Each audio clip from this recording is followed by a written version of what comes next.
Welcome to another beautiful episode of Heart and Soul. And today we will share and chat about mind, body, heart, and soul, and how they're all interconnected and how we can become more aware of when we're a bit out of alignment.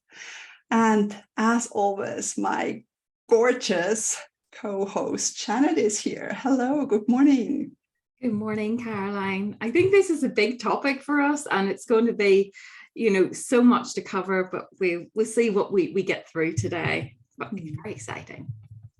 Yeah, and I remember you hosted the Mind, Body, Soul meeting in Zurich 2018, 17. It was a lifetime ago.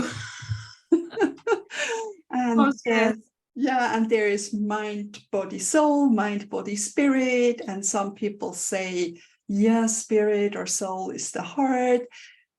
We can all go into these details, but it's, of course, the mind, what we are thinking of, and the body. Yeah, the body we can touch. And, of course, the heart and the emotions and the soul and the reasons why we're here, our soul purpose and all these. And yeah, we can be out of, let's say, out of alignment or have a little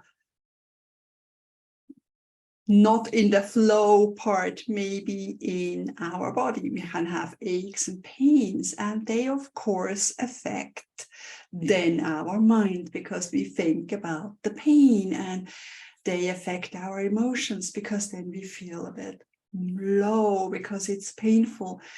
And then, of course, our soul probably isn't shining because we feel a bit disconnected because we're so in the body. And the other way as well, if we are sort of are mentally exhausted, and then of course it affects our body as well and our emotions. And again, we are not in tune with our soul. So I'll hand it over to you, Janet. Well, why don't we start with the mind? And that's where I sort of started my healing journey, because it was my mind that needed a little bit of work doing, because I was someone that's very much, I'm an overthinker.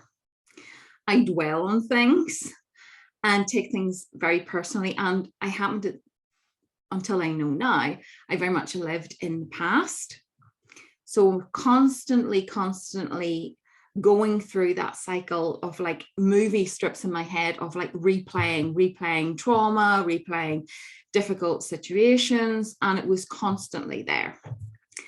And it was only through starting to realize I needed to heal myself, because I'm sorry, but going for some of the medication helped a little bit, but it didn't sort out the problem. Really didn't. It was kind of like putting a sticky plaster, a Band-Aid on, but not really getting to the root of the problem.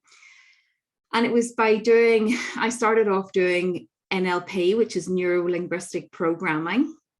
And there I was fascinated, because then I started to realize, of course, the mind plays a huge part in how things work within our bodies.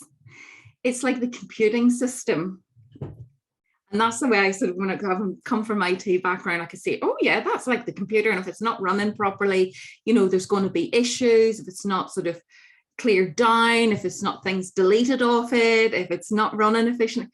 And I thought, yes, this all makes so much sense to me. And then the wonderful thing you learn about NLP is about sort of, you can reprogram your brain, because some people feel that, once you're in a certain way, that you've trained your brain in a certain way. And that's basically what we've done, because we've not known any better, but trained it in the wrong way. It's like training your dog, isn't it? Which I'm learning about now.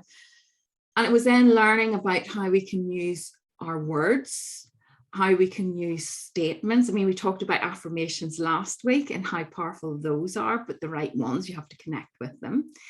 And there's like neuroplasticity is where the brain starts to create new synapses, and they're like little messenger points. They sort of like, imagine a little sort of like electrical connection that sends a message to your body, throughout your body. So it's like kind of constantly sort of this messaging system going backwards and forwards. And again, if that's not working properly, it can cause aches and pains in your body, or you're not receiving the messaging properly. So there's a whole fascinating topic about your mind and your brain and how they work. And about, of course, then you've got the conscious mind, and then you've got, well, actually, it depends on two trains of thought. You either have the unconscious, or you have three levels, the subconscious and the unconscious, all working in different ways. And I could just take over this whole show with that one topic.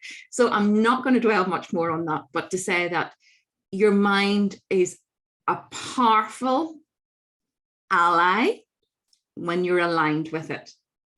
Absolutely. And your thinking, your thoughts. And I always talk about the mind monkeys when they're out of control and your thoughts are like getting everything back in line. It is a fascinating topic. And for me, that's where I needed to start my healing journey, to sort my mind out, to declutter, and to bring back a space where I could actually start to think in a more positive way. Does that ring any bells with you, Caroline? Yeah, one way, yes. I mean, I am all about emotions, of course. And but again, those negative self-talk, I learned to be aware of. And I mean, that's the thing, always be gentle with yourself. You know, it's not like you can switch the flick and flick the switch, and then it's from all negative to all positive. It's a process. And the more you're aware of your thoughts, and especially, your self-talk, you know, or like Janet said, if you're always rewinding old stuff, it's truly essential to let that go lovingly and then refocus on more positive thoughts. And it can wear you down. You feel, not good about yourself. And then, of course, you're all sad. For me, it's all about the emotions, you know, it's sort of like, and of course they connect, you know, the thoughts go with the emotions go with the thoughts. It's all, you know, when you feel good, you have good thoughts. And if you have good thoughts, you feel good, and vice versa. It's sort of, sometimes it's like if it's a rainy day, you feel a bit drained. And if the sunshine is up, it's like, yeah, I feel good. So I had to be more aware of my emotions, you know, I mean, more aware, sort of like, clearing my energy and the emotional field, and connect to my heart. I was always really connected to my heart. And even when my marriage ended, I finally started yoga, and that was going more into the body and feeling into the body. And it was really calming my mind. And I loved meditation. I took on meditation classes, and that helped me also to really calm my mind and really come within. I think that's the thing, even with emotions and thoughts, you can be so out there. You're not aware of how it feels within, or how your body is. And for me, then yoga was so good, because I could feel into that stretch, or, you know, adjust. And I really needed to focus on my body. And I think our body shows us when something is not in order. You know, it gives you a pain when something, or you feel stiff, when you're holding on to too much. And taking the time to listening to your body, to your emotions, to your thoughts, you know, observing them and adjusting a little maybe have a good stretch in your body when you feel a bit stiff. And yeah, maybe do something that uplifts you, like for example, dancing or singing or something, then you feel more joyful. So you have great emotions, more joyful. And yeah, and then of course with the thoughts, I mean, NLP is amazing. And I love that, to really anchor a positive thought. And yeah, it's amazing how they all work together. So I don't think you can be joyful and then having negative thoughts, or you can, that's all truly good, and when you're joyful, your body feels good. And then of course you're connected to the soul. So where does the soul come in, Janet? Well, I was just going to say, I want to talk a wee bit more about the body before we get to the soul part. And right, as you sort of say, it's very important, sort of, because it is all connected. And I think this is why it's very hard to just pull one part aside, because for us, it is everything. It is holistic. We are all of it. And absolutely, as you're right, you sort of said about the body, very important. Your thoughts create emotions, create behaviors. So they're all connected. Absolutely, as you sort of said, to get out of your head, as we say, we get out of your head, absolutely, to do something else. And yoga is great, meditations are great, although some people, I'm a little bit ADHD and I find it very hard to focus. Sometimes in meditation, I have to find the right meditation, the right length, the right guided. And sometimes a meditation for me can be when I sit, let's say, sit down to play the piano for 15 minutes, I'm in the moment. And I think that's important as well. And I'm focused. My brain can't be thinking about anything else when I'm trying to read the music and get my fingers to connect and do all of that. And that is, for me, is also a sort of form of meditation. So you've got to find your own way. And you said about dance, well, your body loves, an energy system loves when you move and if you flow, and your vagus nerve loves that. And you singing or even just humming along to a tune, your vagus nerve loves that, the energy, the release of that. And that is all helping your energy is all related to different parts of your body. So this is so important. Your yoga, all of that. Absolutely, swimming. There's so many different ways that we can find, even just walking in nature. We've talked, you and I both love walking in nature. So, and that anything that makes you feel good, that really sort of pumps you full of the endorphin side of things. That's, again, working your brain, setting the right sort of hormones across your body, etc., helping to sort of stamp out the cortisol, the stress level. So absolutely. So it is definitely your mind and your body connection. And a lot of people, I think, are starting to relate that the mind and body work together. But as we know, there's more. And you touched on it, you said about the heart. So let's go back to the heart, Caroline. Tell us more about the heart. The heart, for me, it's the emotional part. I mean, in pranic healing, we learned we have the physical body, we have the energy body, then we have the emotional body, and then the thinking body, and then it's sort of like the soul body, whereas it's even with a cord connected to the soul, but they're all sort of layers of our whole being, And for me, it's just because emotions are so connected to the heart, and we can, when we're feeling, for example, grief or heartache or any emotional pain, we feel down, we truly feel low, and that's okay. We need that time. So just to make clear, we need that time to heal, to go deep, to release that, and don't rush out of the process. And there's nothing wrong with that. But of course, having the joy. And for me, it was because I didn't want to feel pain anymore.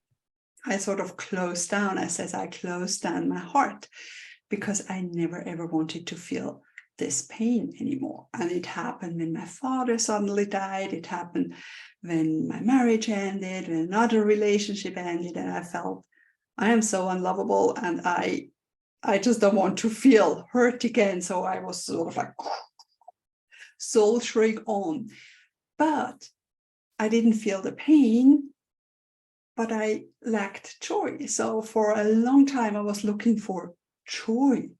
I need to find joy, and also for the inner child play. I need to play with my child. Nothing could really work it out. Nothing truly felt joyful, even though, I love to play with my kids and everything, but it was all sort of dulled. And then I finally sort of healed my heart and allowed those shutters that were really tight to open up. And of course, releasing that pain, releasing the hurt. And then it was sort of like a whole rainbow of emotions were finally able to come through. It was, and it felt like before I was living in a gray world or black and white world, and then all of a sudden it was all this fun, and then joy came natural, and playfulness, and all these things felt truly good. It wasn't just like, it's sort of like,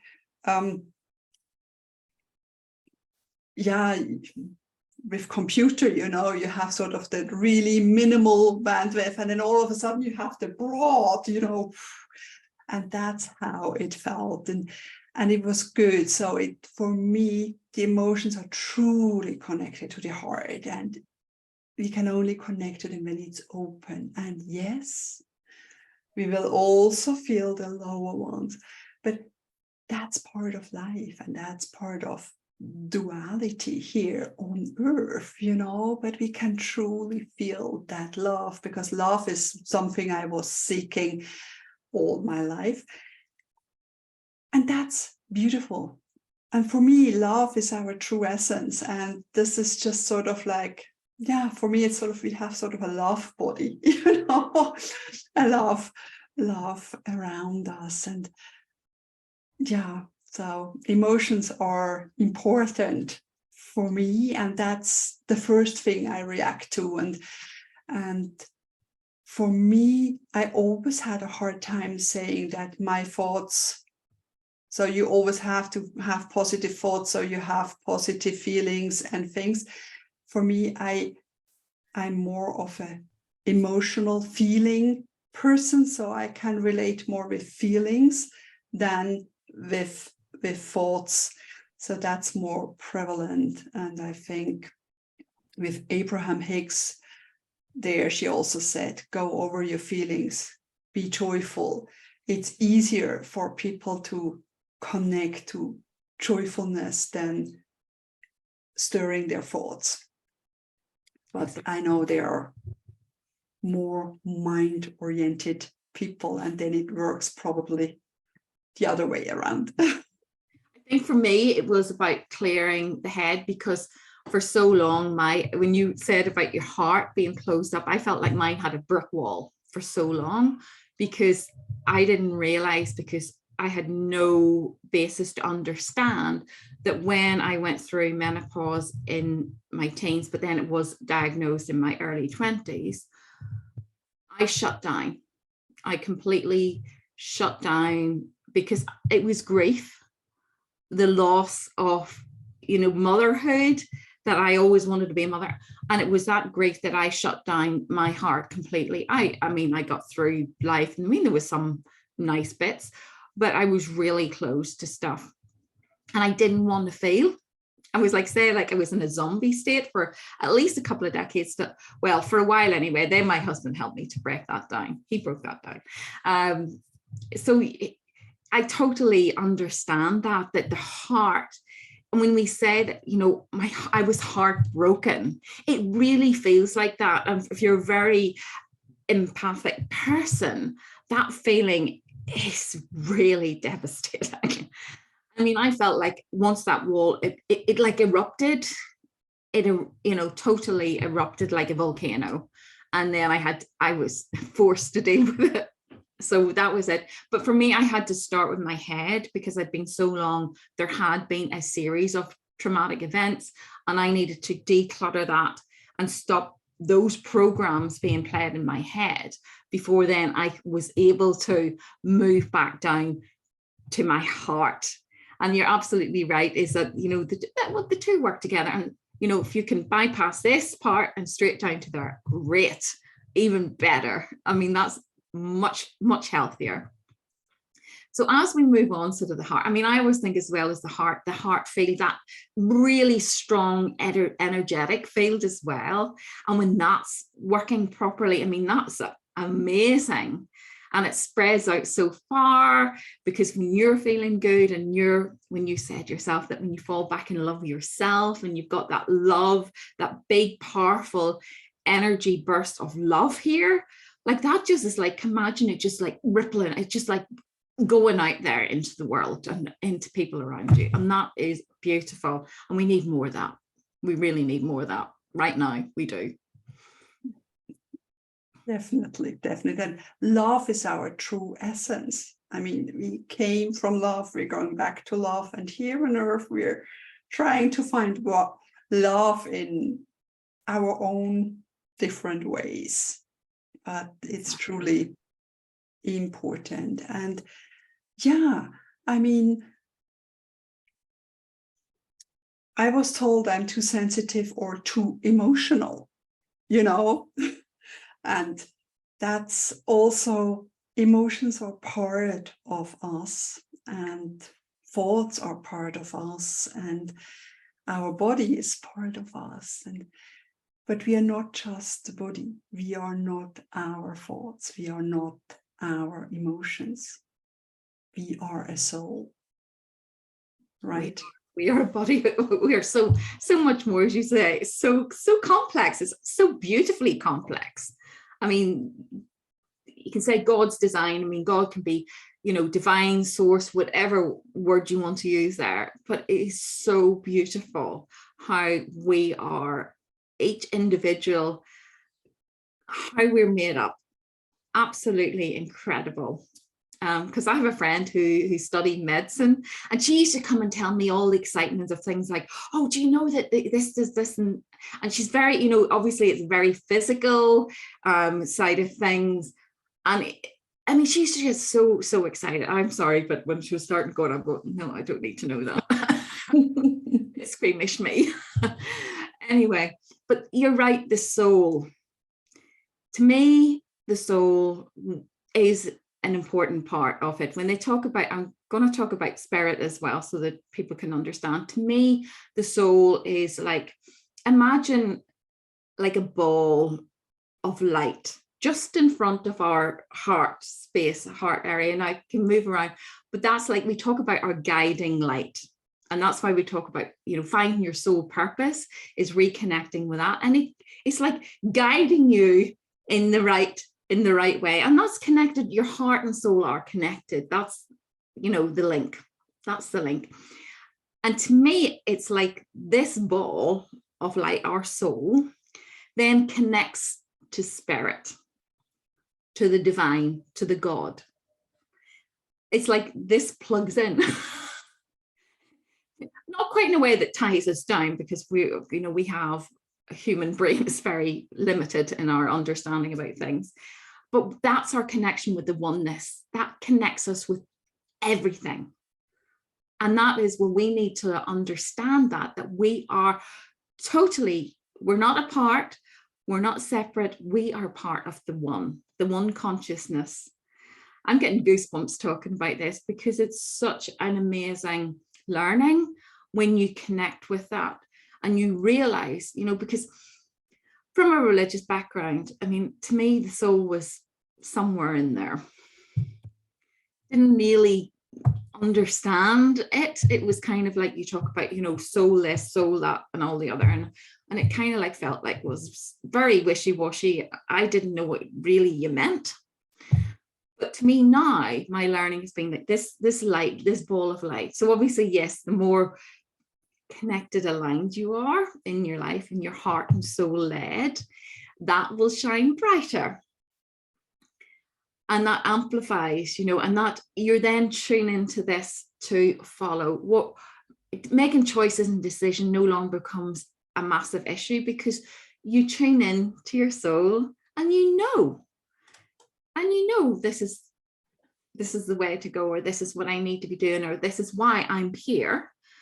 This is my soul purpose. This is what I am here to do. And for everybody, it's different. Everyone's different. But think once you connect with that, and imagine that almost plugged in, and spirit is like the electrical feed coming in, like, and coming through your soul into your body. It's amazing. How can it not be when you're being fed with that energy source and that understanding? And yeah, it's a beautiful, beautiful thing. I know that there's some people who can actually see these things. I can't see it, but we feel it. I mean, we all do, particularly in past, you're with somebody and you just like, there's a connection, and you've never met this person before, but you just feel really suddenly very comfortable, not a problem, you feel very connected.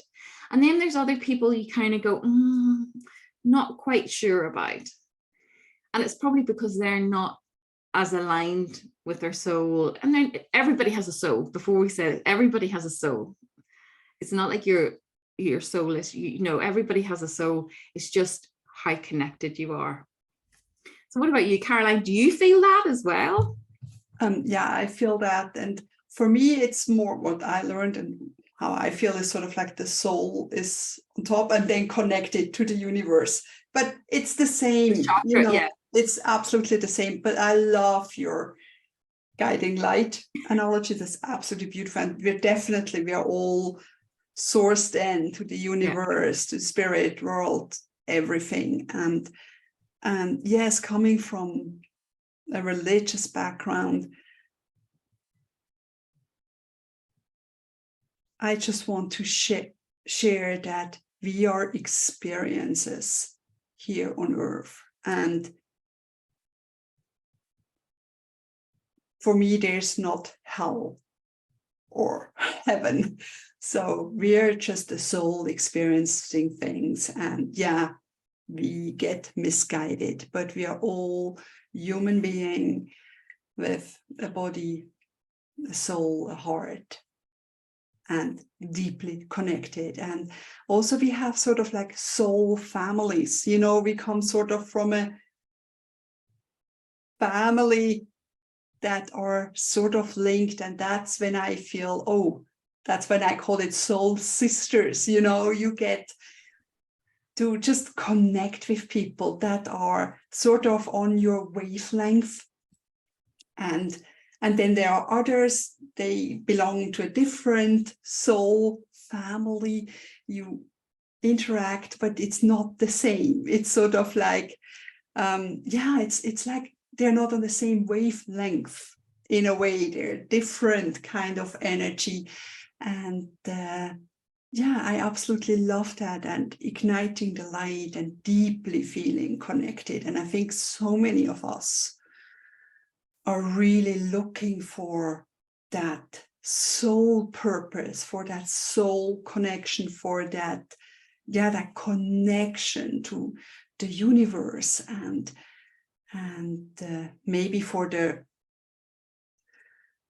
reason of life. I mean, Sinn des Lebens in German. It's sort of like, it's a big thing, and it's sort of that, why am I here? What am I supposed to do? And we feel like going to work at 8 to 9 or 9 to 5, it's just not fulfilling on a soul level. I mean, you can have a fulfilling job, and there's nothing wrong with 9 to 5 jobs, because that's where you're needed, and if you love it, absolutely perfect. But some are feeling drained and low on energy, or like in a hamster wheel, and so they're sort of like, unplugged, aren't they? They're not connected to their heart and their soul, and they probably don't listen to their body. So becoming more aware of, the aches and pains. And for me, as a massage therapist and also as an energetic healer, when people come sort of with my shoulders or my foot, I instinctively know where that happens. For example, the knees, they are aligned with your parent, and then it depends with your left knee or right knee, and whether you're left-handed or right-handed, it's more the mom or the father issues. And they are emotional issues. We have things we haven't cleared, things we still carry on. And especially with the shoulder and neck, it's like we're carrying that really heavy backpack of old emotions, old pain, of things we can let go, and then we feel free. And that's easy when we connect to the heart and the soul, because then, first of all, we know our worth, we feel good about ourselves, and we can lead a life full of light and feel deeply connected. And that's when there is inner peace, inner calm, the love for life and love for earth and all the living beings. And if we are all connected to our soul and heart and mind and body, all goes there together. would be peace. There would be peace, Absolutely. I mean, what we're seeing in the world right now, there's just so much chaos, there's so much fear, and the work that you and I do are about sort of bringing people back.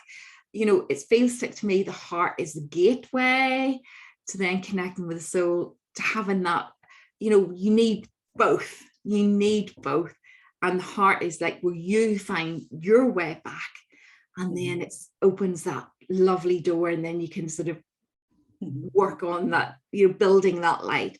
And you're absolutely, we do need this right now. If you're listening or you're watching this and you're feeling, yes, this resonates with you, this makes sense, what we're saying, please reach out. Caroline has a lovely group circle that she runs. Speak to her about joining that, because then every week you're connecting and getting that lovely connected with other like-minded heart and souls sisters. But because, or if you're feeling lost, you're not happy with where you are in your life, I mean, we do soul purpose, finding your soul purpose. There's so much that we can help you with and support you with to find your way, because we believe that everybody has their light to shine in this world, and the more lights that are shining, look at how bright the world would be, and how much Caroline used to use a word, and I love this word. Every time I see Caroline, I think of this word. The word is bliss. And to me, that is just encompasses where you are just truly in a state of joy and peace together. You're just in that beautiful, and it's such a lovely, every time I see Caroline, I think of the word bliss. See, this is the effect she has on me, and she makes me feel joyful and at peace. Yeah, and bliss is also, I think, being connected. I think bliss comes from that heart and soul connection, from that deep knowing, like you said, that inner peace, calm with that love and that trust, and just connected to the soul. I think that's the bliss. And I always tell my clients, follow your bliss, because we can look for joy or love or inner child play, whatever you're looking for, in so many places, but just follow your bliss. And that's, just follow that wherever it leads you, because it never leads you astray. You can just follow that and sparkle like a diamond or That's like what a I'm star. saying. The soul, that ball, that bliss ball, sparkling, follow it. Absolutely. But, you know, it is so important for ourselves to realize that, you know, that there's so much going on out there that maybe we cannot do anything about. But what can we do? We can work on ourselves. And the more we work on ourselves and, you know, clear the mind clutter, come down and find that beautiful space of loving yourself, this self-love. And it's not an egotistical, it is genuine. Once you care and love about yourself, Caroline has a beautiful self-love journey as well. You know, when you connect there, then that opens that lovely gateway to the soul. So please, please, please connect with us, or just keep watching and listening to the podcast. Yes, we enjoy that too. Definitely. And it's a constant, you know, every day I check into my body, you know, where does it feel, where does it need something? I check in. No, okay, probably mind, body, spirit or something, but, you know, I check in with my body, I check in with my emotions, I observe gently and lovingly my thoughts, you know, if they're worrying or if they're overthinking, oh, I have to do this, have to do this, have to do this, then that's stress. Then I just take a note, a paper, and write it all out. You know, it's done. I can focus on more. And always connect to my heart and my soul. And that's a constant, you know, and it's fluent. We go through all these different mind, body, heart, and soul every day, and just be more observant. And yes, definitely my morning walk in natures with all the beauty around and a lovely dog is just bliss to start a day. And always happy for you to leave a comment, reach out to us. My name is Caroline Palmy, and my gorgeous co-host is Janet Groom. And so happy you've been here. I think we can wrap it up. Janet, do you have anything more to say? Oh, Caroline, this is a topic that we could just talk about all day. We maybe need to do another mind, body, and heart and soul event. Watch out. Just, I think we've got ideas, haven't we? Something coming up. Perfect. And if you missed previous episodes, our Heart and Soul book is available on Amazon. Download it now with extra gifts and freebies in there to really help you connect to your heart and soul. Thank you so much, and speak to you again next week.